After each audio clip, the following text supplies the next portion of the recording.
Channel के सभी दर्शकों को नमस्कार, प्रणाम, जय श्री कृष्ण। जन्म कुंडली में व्यभिचार योग के कई मैंने पाठ दिए हैं। क्यों? इसलिए कि मैं आप लोगों को जागृत करना चाहता हूं। क्या मेरा मंतव्य है कि मैं आपको व्यभिचार के लिए बार बार प्रेरित कर रहा हूं? बिल्कुल नहीं। मैं सिर्फ और सिर्फ उन योगों को विशेष तौर से इसलिए आपके सामने बार बार प्रस्तुत करता हूं कि ऐसे में यदि आपकी जन्म कुंडली में यह योग है तो सचेत हो जाइए, जागृत हो जाइए और जागृत होकर के गुरु परंपरा, मर्यादा, वेद के विधान को समझने का प्रयास करिए।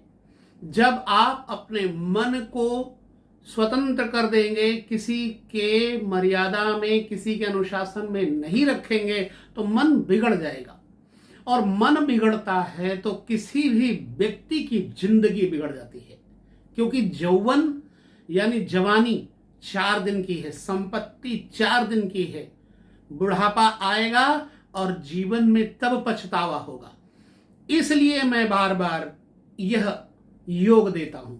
ना ही मैं ये चाहता हूं कि आप लोग बिगड़ो और ना ही किसी को बिगड़ने दो। हमारी भारतीय परंपरा वो है जो कि विदेशों में पूजी जाती है। ऋषि परंपरा है। आप भारतीय हो, आप ऋषियों के संतानें हो, आपके ऊपर व्यभिचार लगे तो ऋषियों के ऊपर लगेगा। इसलिए अपने को सुधारो, अपने को संवारो। इन ज्योतिष के योगों को समझ के उन महापुरुषों के विचारों को ग्रहण करो, ताकि यह योग आपका कुछ बिगाड़ न सके। आप नाम जप में अधिक से अधिक अपनी रुचि रखो, शिव उपासना में, माता पिता की सेवा में आप अधिक से अधिक अग्रणी रहो, ताकि यह व्यभिचार जैसे योग आपका कुछ बिगाड़ न सके। कई लोगों को लगता होगा कि मैं व्यूज बढ़ाने के लिए ये व्यभिचार योग इत्यादि की चर्चा करता रहता हूं। बिल्कुल नहीं। जन्म कुंडली में जहां भी ये चर्चाएं मैंने की हैं, केवल सुधार के दृष्टिकोण से चर्चाएं की हैं। और हमारे ज्योतिष भाई बहन जो हैं, देखते हैं कुंडली, उनको भी यह सचेत करना चाहिए कि आपकी कुंडली में ऐसा योग है। क्योंकि 10 से 12 वर्ष तक के बच्ची या बच्चे में यह है योग कुछ बिगाड़ नहीं पाएगा, लेकिन जब ज्यादा हो जाएगा समय तो ये योग बिगाड़ेगा। ऐसी में जब आपके पास कोई माता पिता, बच्चे के अभिभावक कुंडली लेकर के आते हैं तो उन्हें सचेत कीजिए कि अपने बच्चे के लिए उपाय करिए। मैंने बाद में उपाय बताया है, अब ध्यानपूर्वक पूरा वीडियो देखिएगा तभी आप समझ पाएंगे। और मैं सुधार के लिए कितने सारे लोगों को मार्गदर्शन दे चुका हूं और उनको उन उपायों के जरिए उस महा घनघोर अपराध से बचते हुए देखा है। इसलिए मैं बार बार यह आपके सामने व्यभिचार योग की चर्चा कर देता हूं। व्यभिचार ईश्वर के मार्ग में भी होता है। जब आप किसी एक गुरु को मानते हो तो दूसरी तरफ मत भागो। सबको मानो, लेकिन किसी एक में अपनी विशेष रुचि रखो। जैसे एक स्त्री होती है, सिर्फ अपने पति के कारण सबकी प्रसन्नता, उसके सास, ससुर, देवर, देवरानी, जेठ, जेठानी, नंद, जितने रिश्तेदार हैं उनको इसलिए प्रसन्न रखती है कि उसके पति प्रसन्न रहें। तो ज्यादा न कहते हुए आप इस वीडियो को ध्यानपूर्वक देखो व्यभिचार योग की, और हमें बताएं आप कमेंट करके क्या कैसा लगा वीडियो। दूसरों को भी सचेत करें, स्वयं ही जागृत रहे। तो देखिए पूरा वीडियो ध्यानपूर्वक। सभी दर्शकों को नमस्कार, प्रणाम, जय श्री कृष्ण। आज हम इस वीडियो में आपके साथ बात करेंगे व्यभिचार योग की। देखिए, व्यभिचार योग रियलिटी में है क्या? व्यभिचार का वास्तविक अर्थ है कि हम एक इष्ट को चाहते हैं तो वो व्यभिचार नहीं हुआ, लेकिन एक इष्ट का ही नाम जपने के साथ साथ किसी और का भी नाम जपे तो भी व्यभिचार होता है। स्त्री और पुरुष के चरित्र में भी इसी प्रकार से व्यभिचार योग बनता है। जब एक स्त्री अपने पति को छोड़ करके, परिणीत पति को छोड़ करके किसी अन्य पुरुष के साथ मैथुन इत्यादि का संग करे तो व्यभिचार होता है। इसी भांति जब एक पुरुष अपनी प्रणीता स्त्री को छोड़ करके अन्य स्त्री में समागम करे, अन्य स्त्री के साथ लगाव करे, तो फिर वो भी व्यभिचार योग होता है। और जन्म कुंडली में यह योग स्पष्ट रूप से ग्रहों के अनुसार जाना जा सकता है। तो आइए बिना विलंब किए हम इस योग के बारे में देख लेते हैं। इसके बाद हम और भी वीडियो में आपको बहुत सारे योगों की चर्चा करते रहते हैं।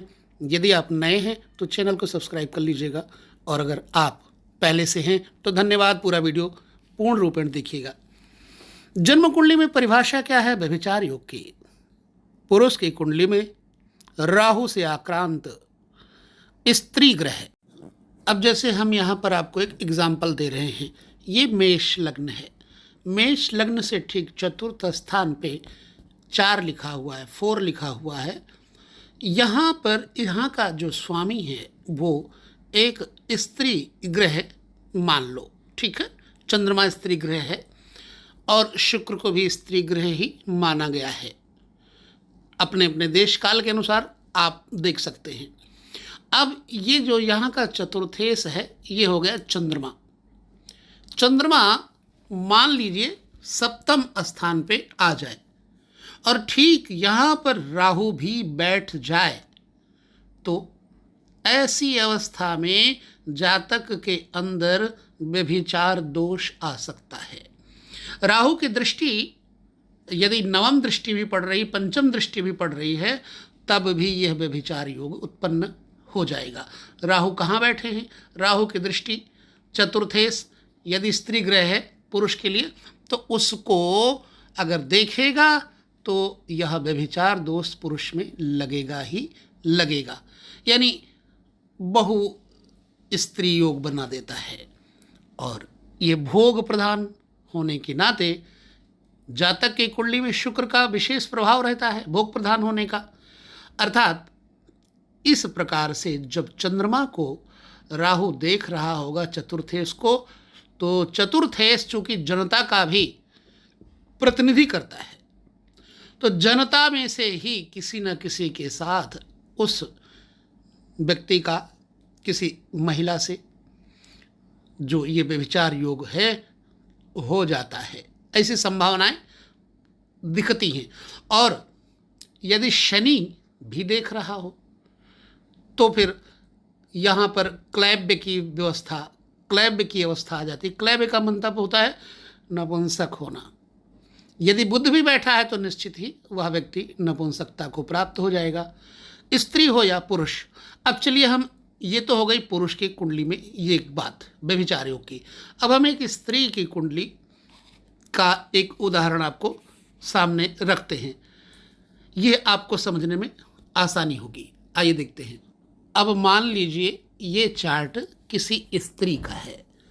यहाँ व्यक्ति विशेष की कोई कुंडली नहीं है, केवल आपको इस बारे में नॉलेज हो सके इसके लिए हम उदाहरण दे रहे हैं। तो इस उदाहरण को आप समझिएगा। मान लीजिए ये किसी स्त्री की कुंडली चार्ट है जो कि सिंह लग्न है। सिंह लग्न का स्वामी पुरुष ग्रह सूर्य है और ठीक चतुर्थ स्थान पर 8 लिखा हुआ, एर्थ, तो इसका मतलब 8 का स्वामी है मंगल।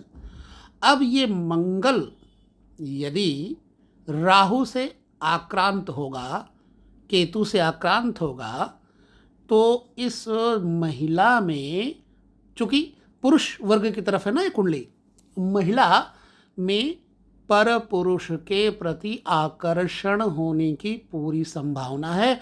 और आकर्षण ही नहीं, ये पूर्ण रूपेण व्यभिचार योग पैदा कर देगा। हम बता क्यों रहे हैं ये सब बातें?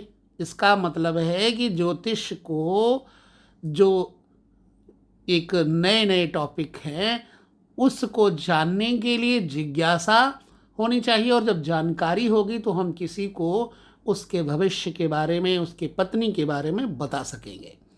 तो अब इसका समुच्चय क्या है, इस समुच्चय को आप आइए इस तरह से समझिए। जैसे पुरुष ग्रह स्त्री की कुंडली में चतुर्थेश हो गया और राहु से ग्रसित हो जाए तो वह स्त्री पर पुरुष में अनुरक्त हो जाती है।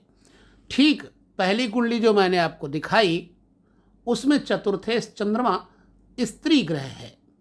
पुरुष की कुंडली में चतुर्थेश यदि स्त्री ग्रह है और वो राहु से ग्रसित है तो ऐसी अवस्था में उस व्यक्ति का पर स्त्री से भोग, मैथुन योग, व्यभिचार योग उत्पन्न हो जाता है। और तब और अधिक हो जाता है जब द्वितीयेश भी राहु केतु से, शुक्र इत्यादि से आक्रांत हो तब, और सप्तमेश भी यदि उनसे प्रभावित हो तब और ज़्यादा यह योग उत्पन्न हो जाता है। क्या इसका कोई हल है? तो मैं कहूँगा हाँ, इसका हल सिर्फ ये है कि पुरुष को अपनी मर्यादा का पालन करते हुए धर्म कर्म में रुचि रखना चाहिए, देव गुरु माता पिता में आस्था रख करके उनकी बात मानना चाहिए, जिससे कि यह योग थोड़ा शांत हो जाएगा। चूँकि लिखा है तो होगा तो, लेकिन शांत हो जाएगा, अर्थात वहाँ तक जाते जाते उस व्यक्ति का बचाव हो जाएगा। दान धर्म रत्न धारण इत्यादि से भी, रुद्राक्ष इत्यादि धारण से भी ये योग कम हो जाता है। इसी तरह ठीक स्त्री में यदि ये योग पाया जाता है तो उसको भी धर्म कर्म के प्रति, जैसे बृहस्पतिवार का व्रत हो गया, सोमवार का व्रत हो गया, उस स्त्री को रखना चाहिए। और केले के वृक्ष के नीचे दीपक इत्यादि जलाने से उसकी कुंडली में ये व्यभिचार योग थोड़ा कम हो जाएगा। तो कहने का तात्पर्य है कि इसे हम समझेंगे, जानेंगे, तभी ना कोई उपाय कर पाएंगे। वीडियो कैसा लगा आप हमें ज़रूर बताएं। व्यभिचार योग पर यह वीडियो मैंने इसलिए दिया है कि आप लोग इससे सीख सकें, जान सकें, और किसी पर कोई आरोप लगाने के लिए कतई ये वीडियो नहीं है और ना ही किसी व्यक्ति विशेष की ये कुंडली है। तो बस लेते हैं विदा, अगले योग में पुनः मिलेंगे। तब तक नमस्कार, जय श्री कृष्ण, प्रणाम।